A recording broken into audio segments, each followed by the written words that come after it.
Hello, ladies and gentlemen, and welcome back to the Top Line Wrestling Podcast. It's been a very long time since I've done one of these, and for that I apologise. There's been a lot of stuff going on over these last few months.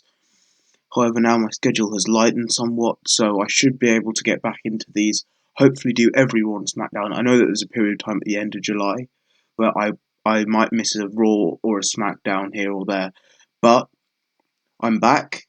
I'm really looking forward to getting back into this. Now, this was a decent Raw to start. I think it was a very mixed bag. Some of it was really entertaining, some of it not so much. Namely, the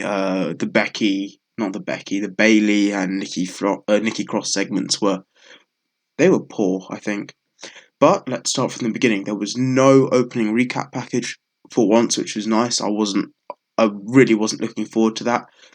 Becky makes her entrance, and it's clear that we're going to start with the opening match as the mixed tag with Becky and Seth against Andrade and Zelina Vega. But before Seth even comes out, the recaps then follow. It was a nice way to get you in before the recaps start. I have to admit, I did fall for that one. But then the rest of them come out. I really wanted Andrade and Zelina to win this. Andrade is one of my favourite wrestlers on the roster right now, in the world as well. But it's very clear that it was clear to me that they wouldn't lose ahead of Extreme Rules. Becky and Rollins wouldn't lose in front of Extreme Rules, with that being this Sunday, I think. Unfortunate. But the match started. Becky started very strongly. A nice, a nice flurry of offense. But Zelina really impressed me with the step up kick in the corner and the octopus like rope hold, the one which you see Tajiri doing back in the day, and when he was on 205 Live in 2016. It was nice to see. And then the tag is made. Becky squares up to Andrade. A nice little moment. Becky, of course, willing to fight anybody. And then a really nice spell of chain wrestling between Rollins and Andrade. The thing was with this was the commentary kept on talking non-stop about the personal relationship, and I think it's fine. The two are in a personal relationship. I'm talking about Becky and Seth. They're in a personal relationship. That's fine. You don't need to bring it up all the time, and it completely ruined the really nice wrestling between Seth and Andrade. Zelina taps very quickly, though, unfortunately, after there was a tag back to her and Seth suicide dived onto Andrade. She taps almost immediately to the disarmer. And then Lacey turned up. There was a brawl in the crowd, and this set up the ad break. I did like that it was original, and I understand that they're doing a lot more of these elimination matches. We saw it later on with the 6-man tag elimination, that was 2 out of 3 falls. But this was done well. It was a clear spot to take a break,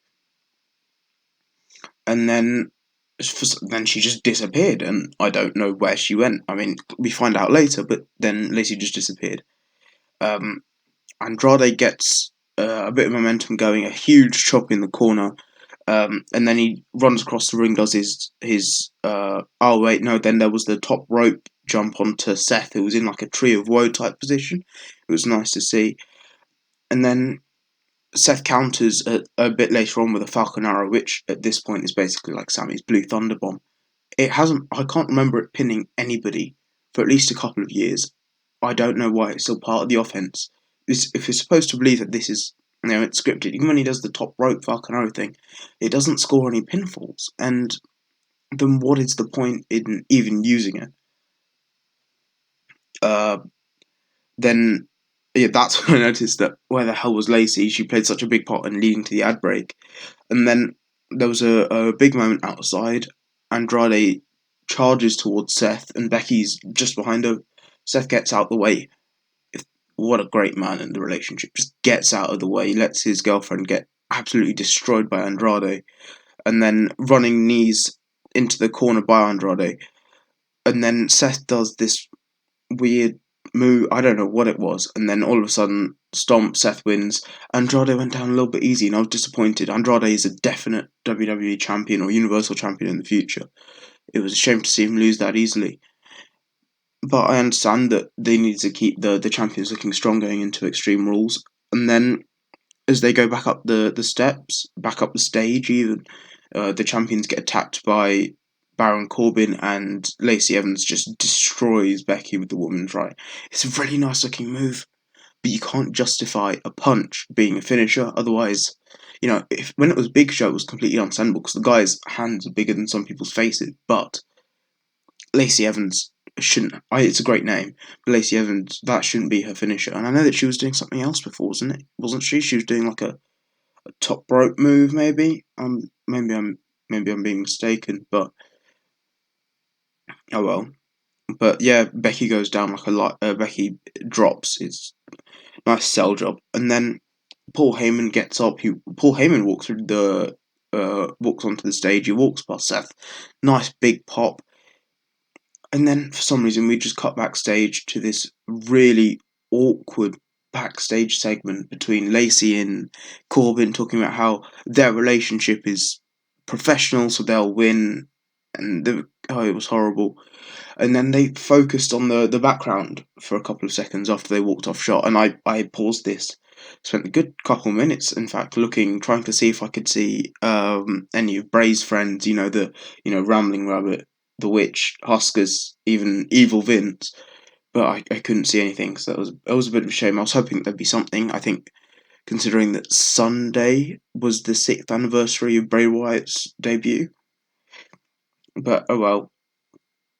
And then we cut back into the ring. Heyman is there. He's talking about the Extreme Rules pay-per-view, and he says he knows a little bit about Extreme, and he knows a little bit about Philadelphia, which is where the pay-per-view is this Sunday. QECW chants, and then he says Brock is going to cash in, and then he said, "Oh, am I lying? Am I not? I've spoken enough truths over the years for me to now justify a lie." It was a weird little promo segment, but I'm glad to see Heyman. It really shows that he really does care about Raw.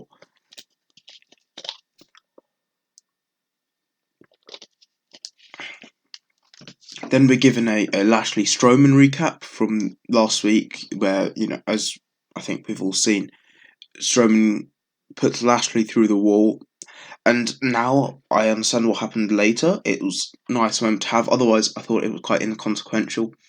At the time I did, but we'll get into that a bit later on. And then there's a 6-man tag. The Miz makes his entrance wearing a shirt with, is it George?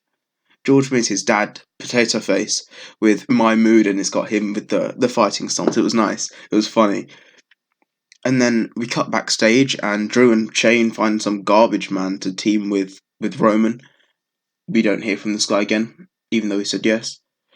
And then when we cut back, Elias and the Revival already in the ring. They have a jobber entrance. I thought at this point Elias would just take the pin, but I mean that turns out to not be true. And then Usos cut a nice quick promo walking down to the ramp. It was exciting. It got the crowd into it a little bit. Welcome to the Uso Penitentiary, that kind of thing. It was nice.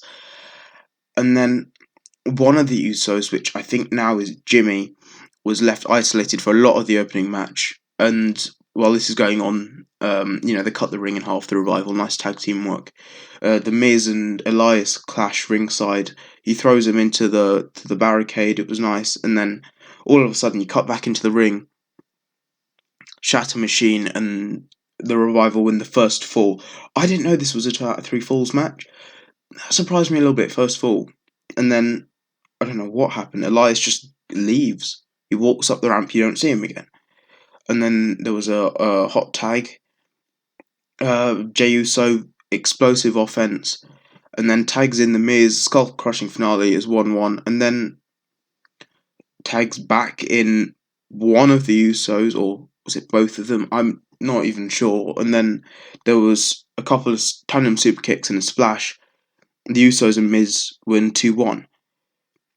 And then we have what was my favourite part of the show continuously, which the 24/7 title, which, even though it's a really ugly belt, what they've done with it has been really entertaining, really enjoyable. So they showed a recap package of Maverick beating Truth, and some highlights from their honeymoon at Universal, him showing his belt off everywhere, a nice a nice little laugh from the crowd when his wife says, "Oh, why can't we have a picture of just the two of us?" And then there's a picture of him holding the title of his wife's face. I saw that on Twitter. It was quite funny. If you haven't seen this, it will probably be on WWE's YouTube page. I'm not quite sure, but it was really nice. It was really funny.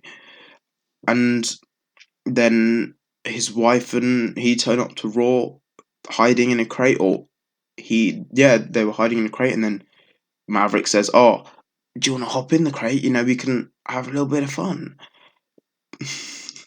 And then his wife says, "No, but if you're a good husband to me and we go on a honeymoon later on, we can have fun." And then I've got here, Drake celebrates his potential consummation, which is what he did. He was very loud in his his celebrations. He attracts the crowd, the Horde, Ryder, Hawkins, Titus, EC3 was back there, unfortunately. Just the job squad, and they run away, and they run after the Drake who runs away. And then we have Ray's return, his open challenge. But before that, you see, and I don't like why they keep on doing this, is you see, I understand it's for the TV audience, but it doesn't help the crowd. You see Ray just before the break, and then it says next. And then they cut backstage again, and they find this beer man. I'm talking about Shane and Drew. They find this beer man. They make him the tag partner, even though you never hear from him again. And then Ray comes out. There's no real pop. And maybe this was because they'd just shown a thing of him, and I think they'd announced it before. I'm not quite sure. But there was no pop, which was disappointing for, a legend like Rey Mysterio. But he offers an open challenge. Lashley answers it, and the commentary, they really big up how this is a huge shock considering his match against Strowman. They were both rushed to the hospital. I think Strowman has a legit injury. So, they want to keep him off TV and then have him lose Extreme Rules, write him off. But, Lashley's back. And Ray starts off quickly, a 619, a bit of a no-sell from Lashley. And then Lashley plants Ray.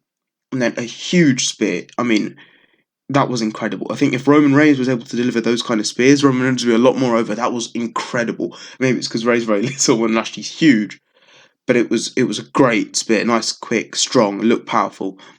And Lashley beats Ray in about 2 minutes and then attacks him after the bell and then throws him onto two refs after being dissuaded from throwing him through the Tron like Strowman did to him. And I'm not so sure. Is this a burial of Ray? Maybe it leads into a storyline. I'm not quite sure. It was just a bit odd. And then you cut backstage again. There were a lot of backstage segments, which I'm not so sure I liked. But, oh well. AJ and the club are walking down the hallway. Charlie Caruso walks up to him, asks him why he attacked Ricochet. He says, he doesn't need to explain anything. He walks away and the club follow him in. It was an obvious heel segment. And then No Way Jose is in the ring. And then I hear this theme, and Cesaro has a new theme, a new entrance. I think it's a new theme, a new entrance. Because I know that they were supposed to wrestle last week, but I didn't see it. Correct me if I'm wrong, but I think this was a new entrance, and it looked great, which makes me think that there's a big push coming for Cesaro. I would love to see him in the main event scene. Corey on commentary kept on saying how underrated he was. Sheamus has called him a future champion. And he's 38, 39 now, he's not young. So, I would like to see him win the title, or at least be Seth's opponent after Baron Corbin. And, Jose, used to the Portuguese thing, football. Jose loses very quickly. He taps after the finishing move that Natalya and Bret Hart uses, the sharpshooter. There you go. Jose taps quickly after the swing, and then I think he gets beaten up backstage. I think he gets beaten up after the bell a little bit. Or am I thinking of the recap package that they showed last week? I'm not so sure. And then there's another backstage segment. It's Street Profits. I love the Street Profits. One of the best acts in NXT. I thought they should have won those NXT tag belts a long time ago, shortly after they debuted. they had a title match not too long after they debuted in NXT, and I thought they would win it then. I hope that they would. But they're here on Raw.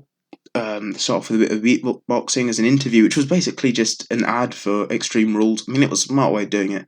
We like the Street Profits. It really allowed them to show their personality. And they ended it by talking to this man and some guy in the truck, and it was nice. It was charismatic. It was effective. Let's put it that way. And then there's a Mike and Maria recap package about what happened last week, and then it cuts them backstage. Mike's giving Maria flowers, and Maria wants ice cream and pickles, and she's accusing Mike. I'm not so sure what to think about this. Last week was really entertaining. It was fun. It was interesting. This week there was nothing special, and then we start the worst part of the show, which was the interview. No, not the interview wasn't the worst part of the show, but the whole story for the women's division tonight. I really didn't enjoy it. So there was an interview with Nikki Cross and SmackDown Women's Champion Bayley. They just keep on talking about how Alexa's using Nikki. Nikki says no. I got bored and I skipped through this after maybe a minute or two. And then the War Raiders. Now, when they said, "Oh, we have a beat the clock challenge," the women, and then they show the War Raiders. Some part of me thought, and I don't know why, maybe it was because of the Slamversary Tessa versus Sami Callihan match. I thought that Ivar would go against Bayley and Ray Rowe would go against Nikki Cross, or Ivar and Hansen. Is it still Hansen? Because it's Hansen and Rowe. I don't even. Eric. I hate those names. Why can't they just be Ray Rowe and Hansen? Amazing names. But I thought they would go against Bayley and Nikki. And then you cut backstage. Truth and Carmella looking for Drake. And then back in the ring, there's some jobbers. Ivar hits a huge splash but picks him back up. A real squash match. And then Drake Maverick runs through. And somebody gets into the ring and just gets destroyed by the War Raiders who are still out there. Or the Viking Raiders? Is it the Viking Raiders? Yeah, it is. I've still got War Raiders here. It's a better name. Well, War Machine was the best name. But they get destroyed, and then, R-Truth jumps in the ring, gets scared, runs away. Carmella gets on his back, and they run out the back of the arena.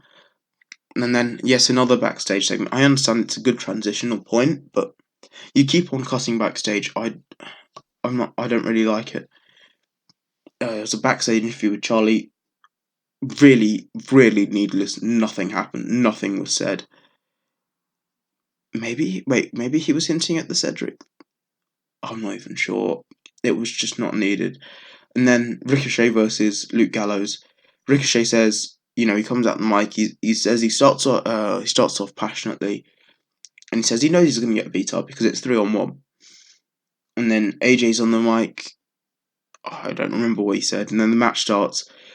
It was basically 2016 AJ. During the 3-on-3 feud with the Club and Cena and Enzo and Cass. 2016 Money in the Bank to Battleground type AJ. That was my favourite AJ. That was when I really started to get into AJ Styles, the character, because face AJ initially after he debuted wasn't great for those first few months, and then obviously he became one of the top faces on SmackDown, maybe the top babyface in the company. I'm wearing his merch, but heel AJ is the best AJ. And he loved seeing Gallows beat up Ricochet. And then, after some offense by Gallows, Ricochet gets him with a really clumsy looking roll up. 1, 2, 3, Ricochet wins. And then AJ gets on the mic and says, "Now you're going to fight Anderson." I'm not quite sure he has the authority to make a match, but considering we are the authority, maybe the crowd said, yeah. I'm just messing. Yeah, AJ seems to really like being a heel. He seems to be relishing doing something. Maybe it's just because he's got his buddies next to him. Yeah, and then Anderson versus Ricochet. I keep on hearing how Cole Anderson is one of the best wrestlers on the planet, and we never get to see much of it. But there's keep on there's loads of hints. He's smooth in the transition. A really epic spine buster that Ricochet ended up kicking out of. And then a bit later on, Ricochet jumps over the ropes, does his flippy stuff, and takes out both Gallows and Styles. Gets back in the ring, beats Anderson, sorry, with the 630, and then AJ straight in the ring, beats him up, magic killer. And then AJ tells Ricochet to stay down, and as they're walking up the ramp, you see Ricochet getting up, and then they just get back, and Gallows and Anderson hold him. AJ hits the phenomenal forearm, so Ricochet should be the one who retains, because I'm not sure, because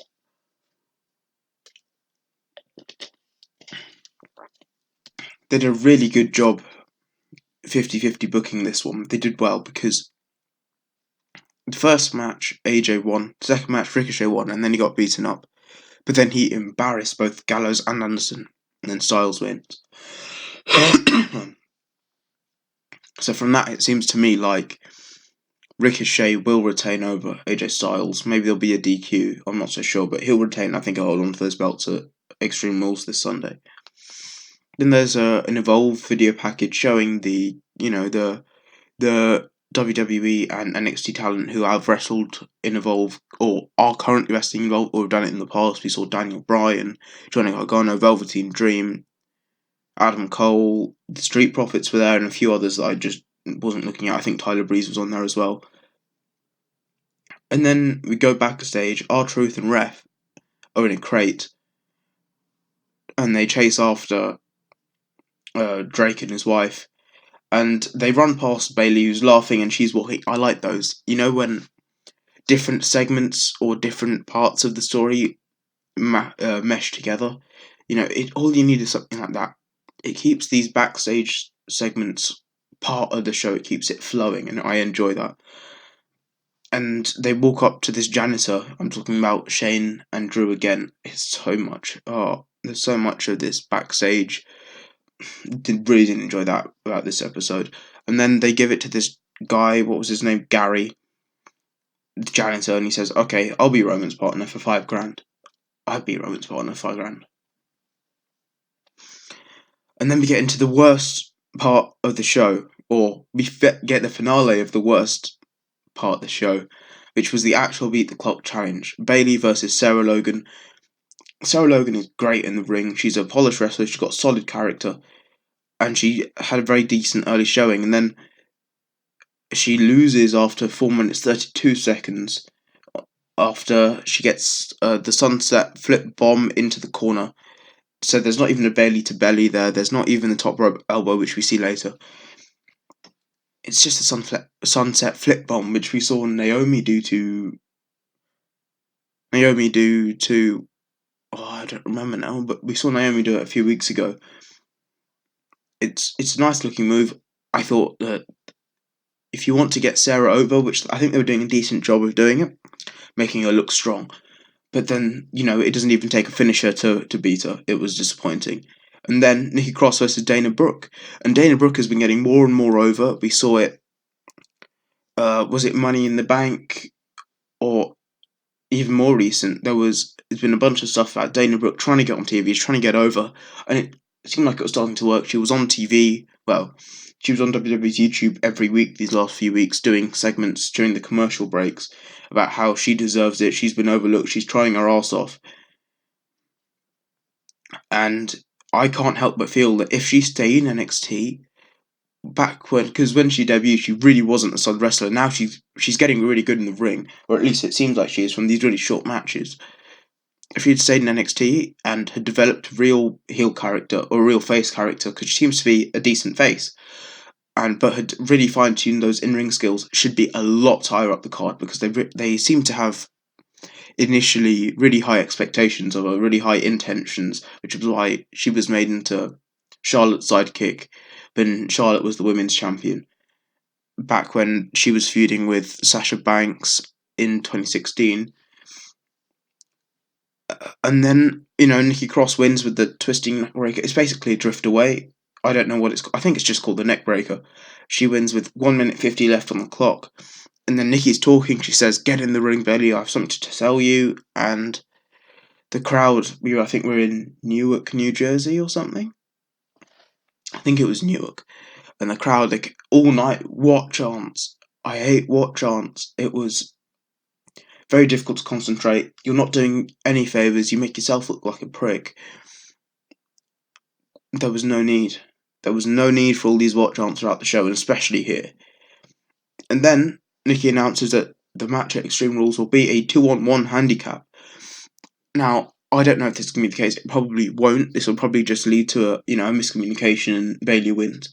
I would love it if Nikki Cross were to win the title by accident, or there's a really quick roll up or something like that, and Nikki Cross wins the title, and then you can lead into, "Oh, Alexa, you betrayed me," blah blah blah.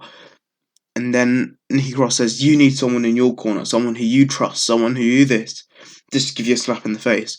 And she kept on hinting at Sasha Banks' return. We heard on the dirt sheets over the course of last week that she could have been at Raw yesterday.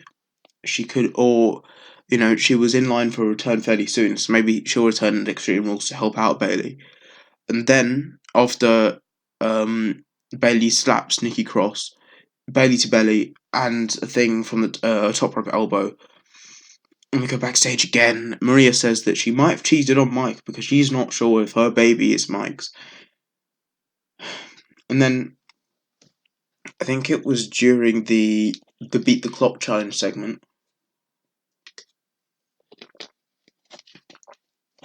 During the Beat the Clock challenge segment, Corey says, "I'm going backstage. I'm going to go and interview Beth, Seth, and Becky." Oh. And he keeps on talking about, in this interview, he keeps on talking about personal relationship questions. I don't want to see this. They are two great wrestlers who are together. Why does the whole story need to be they are together?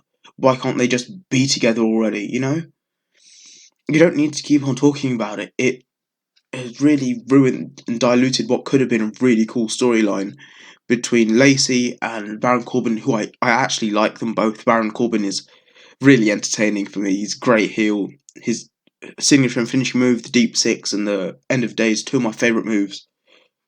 Two of my favourite, finishing moves in the whole wrestling business.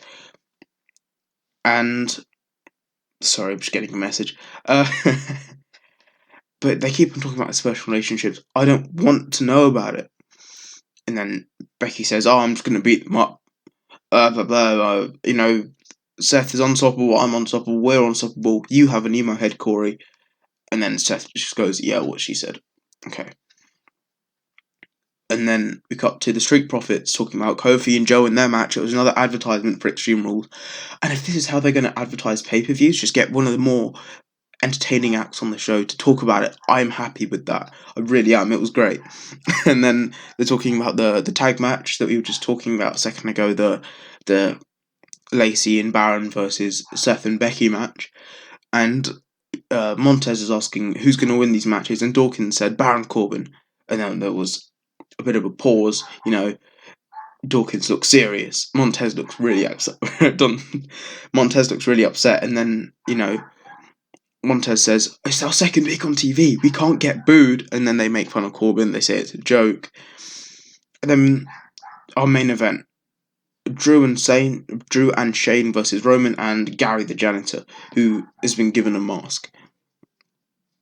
If Roman, he does alright, and then he gets taken out of the ring. I missed how. I kept on thinking that's not Gary the janitor. I mean, it's just not. Whenever you wear a mask, they made it a little bit obvious, but that was the point.